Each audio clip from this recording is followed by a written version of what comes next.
I'm up against the fight of my life. I'm so afraid to sleep at night. You won't get away. It's time for me to let it out.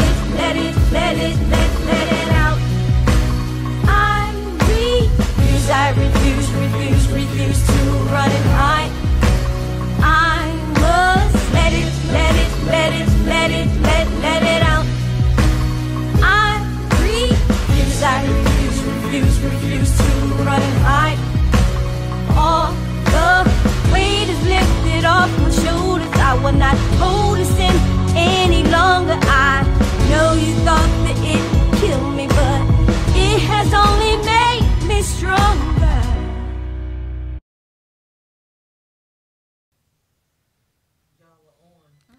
Hello. Hello, good evening. I hope everybody had a wonderful, wonderful weekend. And I'm here with my amazing host, Raphael Baseman Jones. How y'all doing tonight? Yes, tonight, you guys, we're going to talk about something that's really important to me. And I hope it's important to you as well. About autism. Yeah. About autism. So we're going to talk about that tonight. And my wonderful, amazing niece, Tina Lovely, made these T-shirts for us so we can wear them on the show this evening. That's great. I thank her for it. Right? Yes. So you guys, autism, we need to talk about that tonight. And if you want to get in on this conversation, please call into 302-312-3534. Yes, get on this conversation. Maybe you know someone who has autism. Maybe you are raising someone who has autism. Hello there. Hello. Good evening. And just call in on this conversation and get in on this because it's really important. Okay, and also share this. Okay, and we are Definitely on Plug share. Studio Network tonight. So please share because this is something that needs to be talked about every day. This is not a nonstop type of conversation that people should be having. This is something that needs to be an ongoing Right. thing. I have my grandson and my great-grandson who both have autism. So we're going to talk about that tonight. And like I said, my granddaughter and my son will be probably calling in to talk about how they're handling that and taking care of them, and because they're loved no matter what. Right. So let's do that, okay? Yes, right. All right. So have y'all? I mean, dealing with autism alone it's a different kind. Oh, we have a call. Wow, already? Hi. Hi. Hello. Who are we speaking with tonight? Hi. How are y'all? Hello. Who am I speaking with? Madeline. Hi, Madeline. How are you? Welcome to Let It Out. I'm good. So what are your insights about autism? Are you raising anybody who has autism, or you work with, or what have you? Without saying the person's name, one of the people that I had dated in the past some time ago did have autism. Oh, wow. Okay. Okay. And when you are in a romantic relationship, Yeah. with someone who is on the spectrum or not, the term is neurotypical. It's really easy to run into communication issues. Okay. Yes. Okay. Yeah. Okay.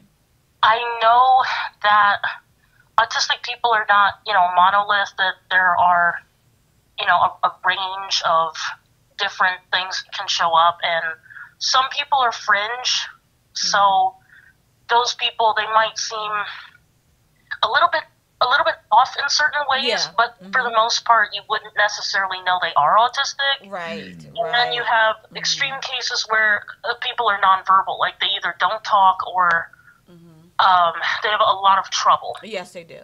Expressing, Themselves. coherent thought. Right. So I'm no expert in it at all, and I actually, believe it or not, am getting screened for that and ADHD. So I can't speak from like a diagnosed perspective, but okay.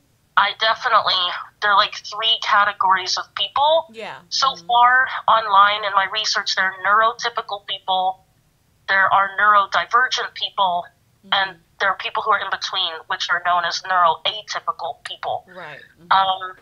I describe myself as neuroatypical because I can, basically what I do when I meet people, right? Because again, I notice there's a communication issue. Right. I try to, it's called masking, Yes. and I try to mirror other people's behaviors to fit in or seem normal. Yeah. Because when I meet people, if I'm going to be like 100% myself, I will get very excited if they want to listen to my passions. I will ramble on and on and on about like that. And you know how there are like social cues and social norms when you're having a conversation with someone. Right. I'm not concise at all. Anyone who knows me, I'm not brief. It'll be an hour later and I'm still going. Oh, wow. Okay. But I mean, just even like, just things that are like considered weird or behaviors in conversation that, I guess my issue is like, you know how kids get excited when they meet someone? Yes. And there's like all this just excitement and immediate trust and immediate like, that is how I interact with people, and I've been told like you're very juvenile, you're very childish, like to me, adults, they seem very standoffish, and so I really struggle with like interactions in that way because I give a lot of people the benefit of the doubt. I have no problem making a best friend like the night I meet them, and some people are like that. But to others, that's a weird behavior, or it's a behavior that's like, okay, most adults are not like this. I don't trust this. Like, that's weird. You must have some agenda. People aren't nice like that anymore. So it's just, I kind of try to, like, feel out people when I meet them. And I'm not saying that's like an autistic tendency. Right. It's just that in people who are neuroatypical and neurodivergent, they don't necessarily know how to interact with other people in a way that's considered like standard, normal, default, like culturally appropriate, if that makes sense. I got what you're saying, yeah. Yeah, so again, like I find myself like every time I meet someone, I'm trying to like study, you know, their body language, the words they're using, the things they're saying they like, because I'll also do the whole chameleon thing. Like, this is unfortunate, but if you know people pleasers, if somebody tells me the things they like and dislike, I'll actually omit certain things. Like, I won't mention, you know, the things I like that they dislike, or I'll really hype up the things they like that I like with them too. And I know I do that, and I'm trying my best to like not do. Because, you know, you'll have friends who will get very angry with you for lying, like literally pretending to be someone you're not, or masking, as it were. And if you do that long enough, you won't be able to recognize yourself. So I am actively working to stop doing that. Okay. But that is something that sometimes, again, I'm not an expert on autism, but when your brain is different, when you think in a different way, when you're not, you know, on the same wavelength of the general public, there is a tendency to do things like that so you can appear as normal as possible, even if it's completely not how your general demeanor is. Right. Yeah. Now, question for you. How long did you date this young man? Sorry, what was that? How long did you date this young man? Oh, a couple years. Okay. So you've seen like all of the different signs of the ups and the downs of his autistic ways and everything that was going on with him, right? I mean, the thing is, I don't know what all the symptoms are of autism. Right. But like some of the behaviors I noticed was like, I like being very distant in social environments. Like, this person would interact with me, and they would talk to me, you know, about deep things and talk a lot. Yeah. but once we were in a public setting, they would kind of shut down and barely say anything at all, to the point of like not even responding when people talk to them. And then I'd have my friend circle like, "Yeah, yo, what's up with them? Are they mad? Are they not having fun?" Right. Because like another issue is like in Asperger's specifically, people with Asperger's really struggle to express how they feel on the inside on their face. They tend to have a very placid, very just plain expression on their face, almost like a robot. Just you know, and you can ask them, "How do you feel right now?" "Oh, I'm very happy. I'm very sad. I'm very angry." And their face, it's the same thing. Just not, no physical indication of how they are really feeling. And the general public, like, they expect, you know, some kind of physical indication with your body language or facial language, how you're feeling. And people with Asperger's really struggle with that. Like, they look pissed off, and they may not be at all. There's also, like, processing delays.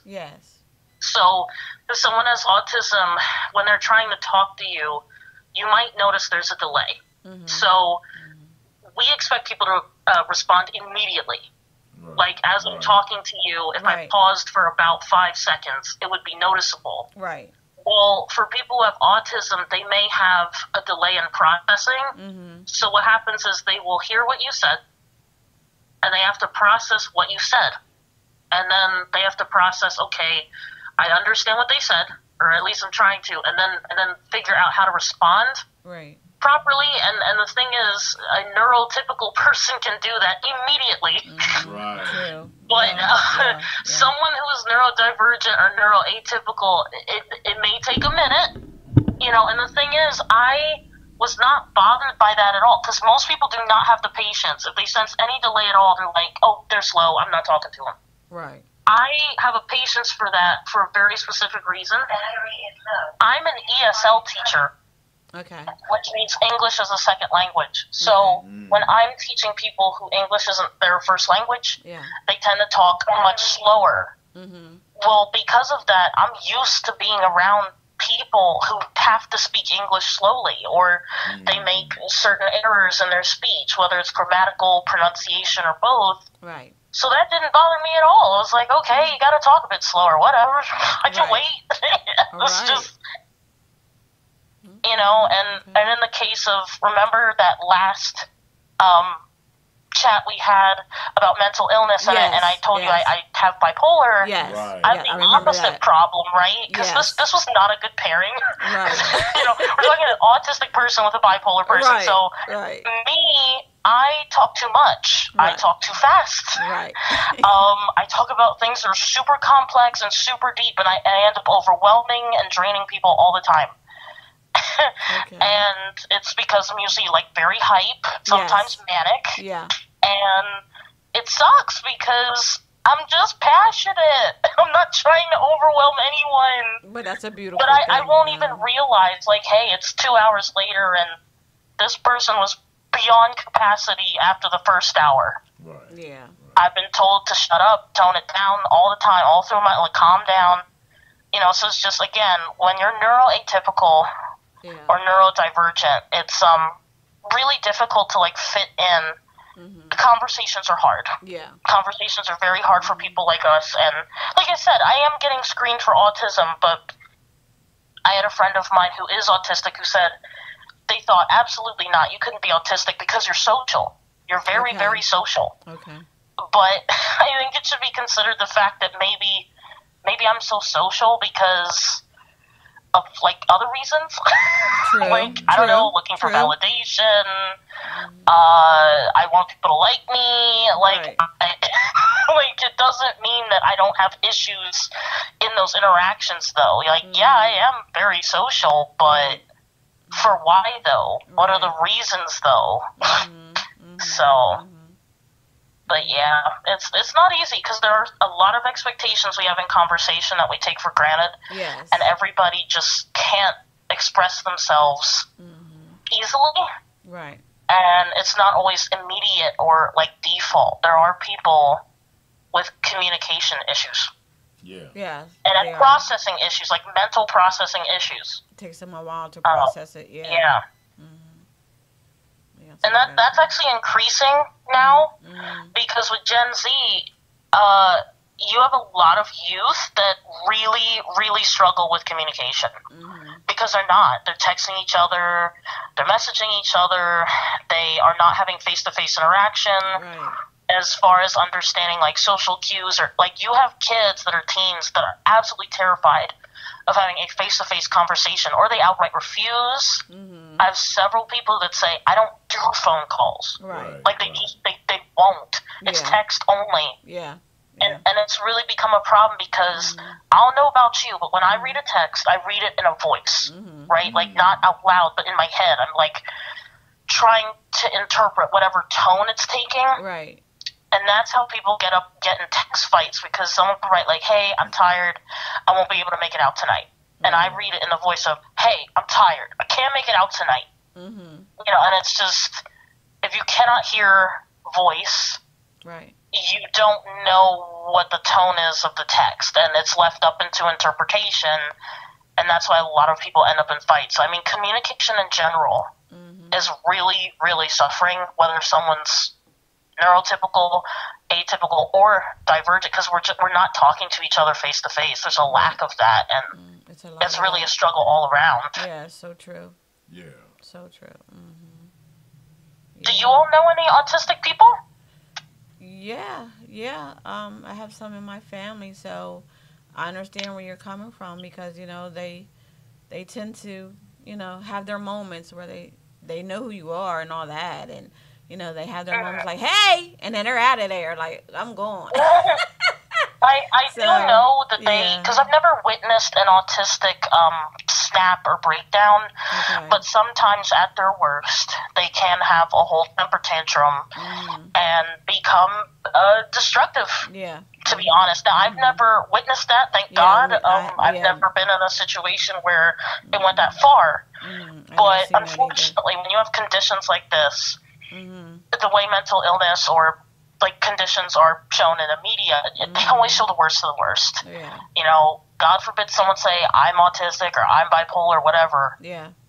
Again, it's always the worst of the worst. When I tell people I have bipolar, you know, it's either, oh, well, but you've never, you don't act bipolar, or like you're eloquent, you're articulate, you know, you seem somewhat in control at least. Right. It's like, yeah, but not without effort. True. Every day I feel extreme emotions, whether it's depression, euphoric, you know, mania, elevated hype state, or I'm just alternating between the two. Like I can shift in a second. Just be super high and up in the air, and then in a second, just switches. Wow. I have to do all I can to manage that the best I can, even with medication. And it is very difficult and harder some days. So, yes, I may be able to manage it some days. I may be able to appear calmer, but I have to literally, like, restrain myself. Right. Like, I don't naturally calm down. Right. I have to actively hold back a lot of emotions, and that is exhausting. Wow. As far as autistic people, well, I can't really speak to whatever emotional strain they're going through. It's more like in my interaction with this person who I knew was autistic, it's almost like I would watch them trying to study me. You know, like, okay, this is how you're reacting to this when I say this. Right.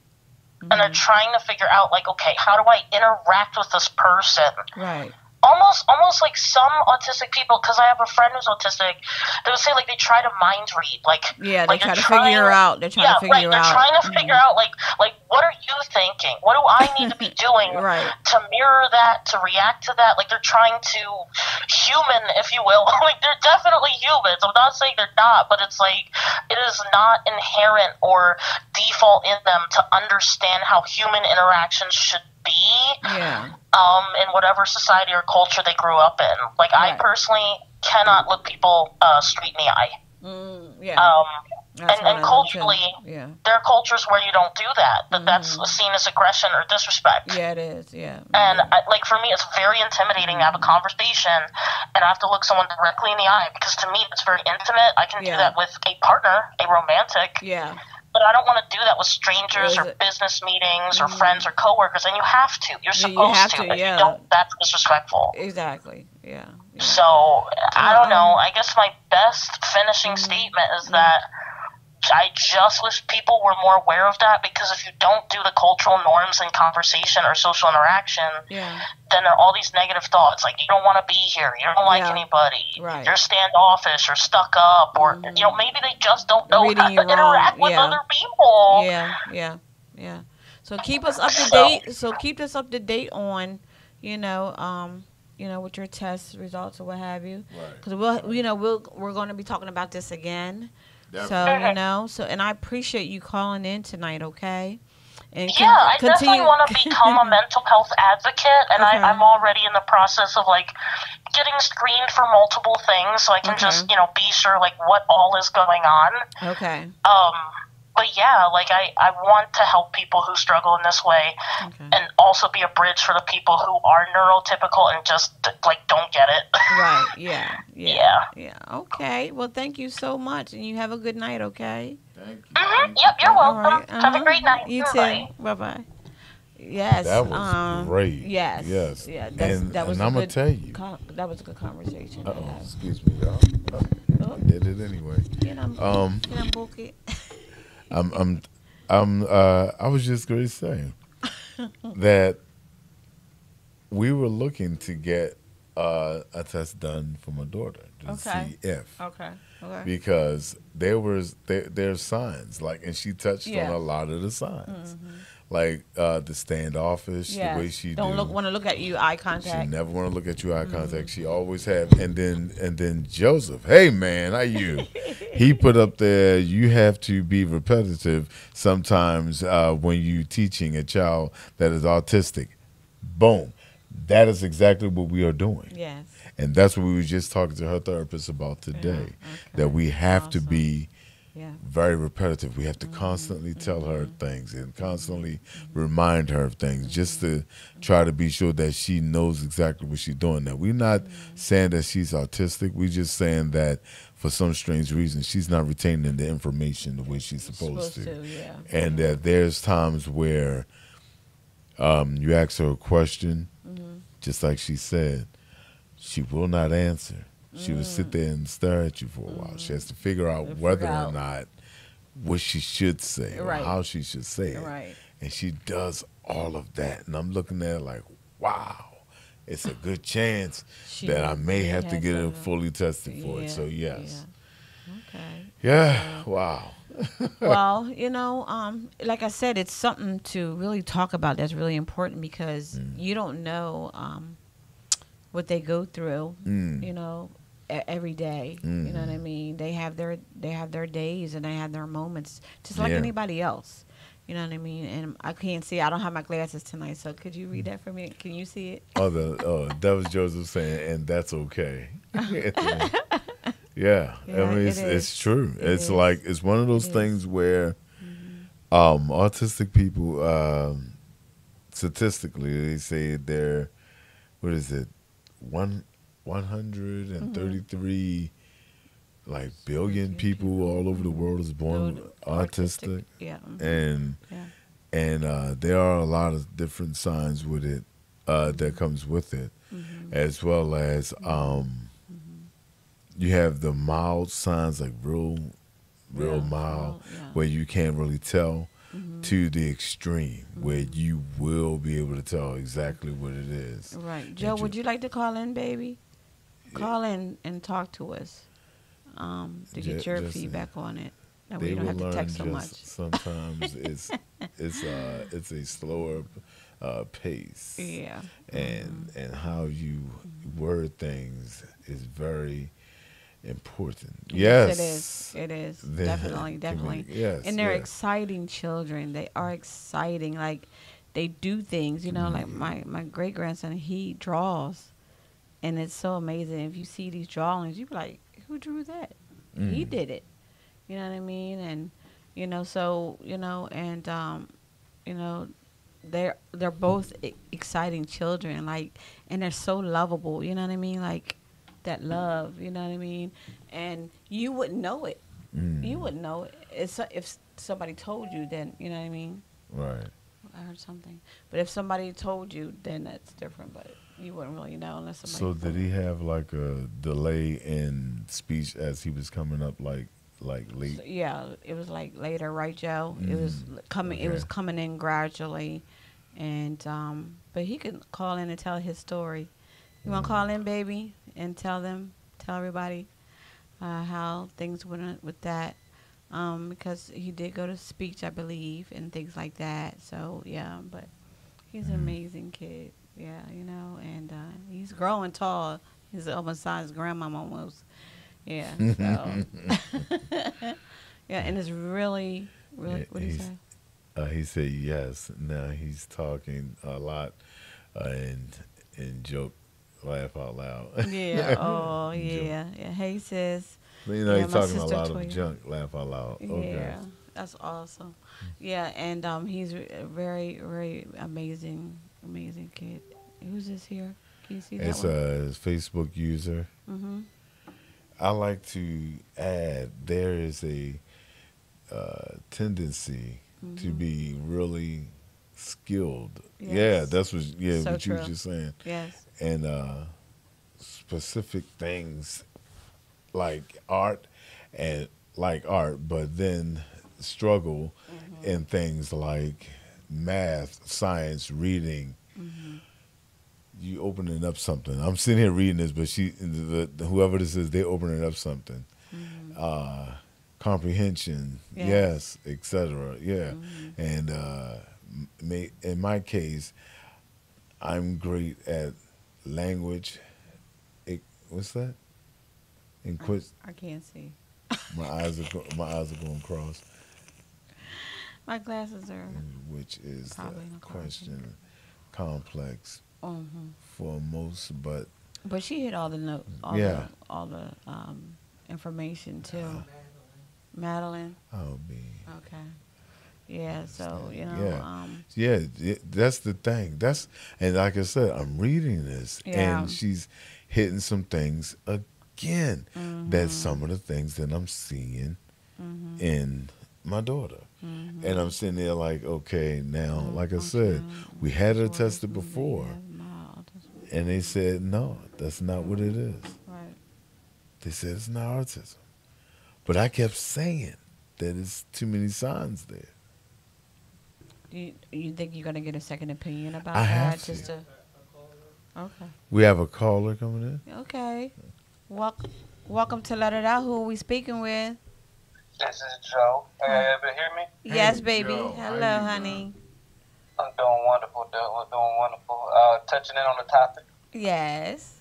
Okay. But yeah, I have a beautiful 9-year-old son who's autistic. He was diagnosed with autism. Generally, they kind of find that out a little later after birth, probably like 2 or 3 years old. Right. Hey, you able to hear me? Yes, I hear you, baby. Okay. Sorry about volume. There we go. But I mean, it's been a battle, but at the same time, it's just like anything else, they're your children, and you raise them as, just like the other ones. You talk to them the same way, it's no different. You might have to repeat. But as far as him, he's very loving. Yes. And he's high on the spectrum. Or he's very low on the spectrum. I'm sorry, he's very low on the spectrum. Okay. Which is, that's a blessing also, but you do have children who are very high on the spectrum. It is way more difficult to deal with. Right. But autism is, I don't look at it like it's a disease or anything. Right. Nobody else should. It's just exactly. What is it?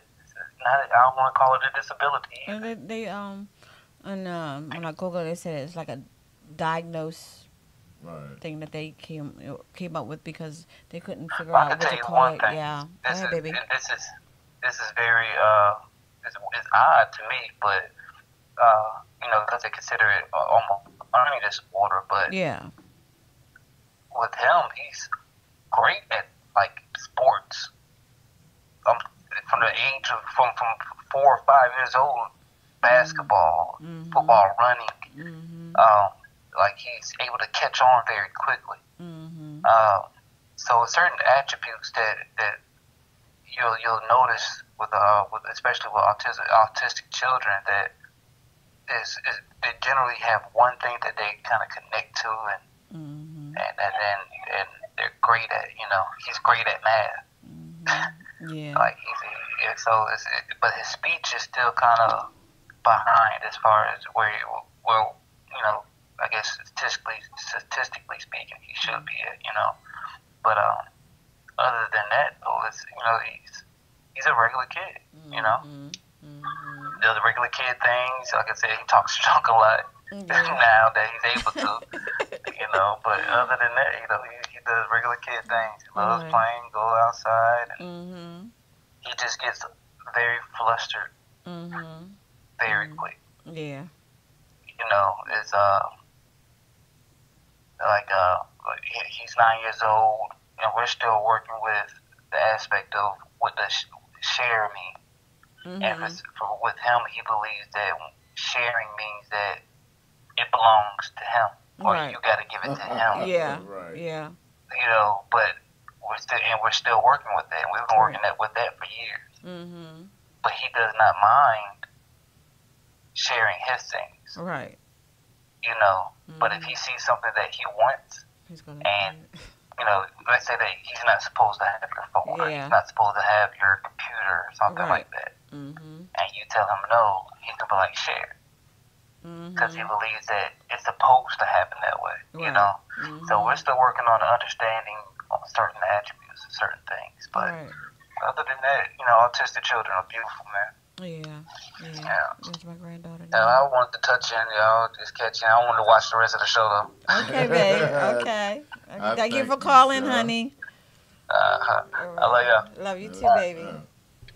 Yeah, so he touched some good points there. Fantastic points. Yeah, where, it's really important, and he's growing, and he's just, like he said, he's a lovable kid, and both of my my great-grandson, he's like lovable kids. They're just that, you know what I mean? Like they give you love, they give you hugs, if they feeling like that. Right. You know what I mean? And, but it's a beautiful thing that, they're willing to learn. Yeah. You know what I mean? That's and good. you can teach them, and that's the exciting part of it, that they're willing to just sit there and just, take that. I mean, it's going to take them a while, but they get it later on, you know what I mean? There's my niece right there. This is the one I made our T-shirts.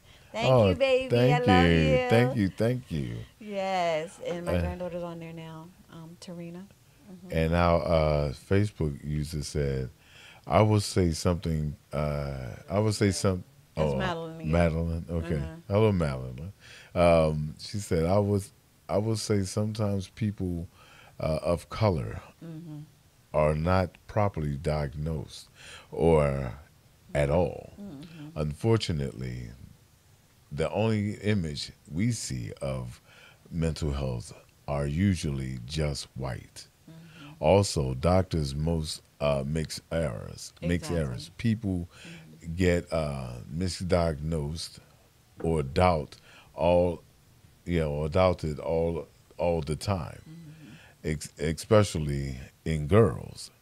Girls are rarely even recognized as artistic, but there are plenty. I never have known that happening because I've never actually been around that much to see if there was a difference between females being diagnosed as well as males. But I have noticed that there were more males I've been seeing as being diagnosed as artistic than I have seen females. But like I said, now looking at a lot of the symptoms, I've already have understood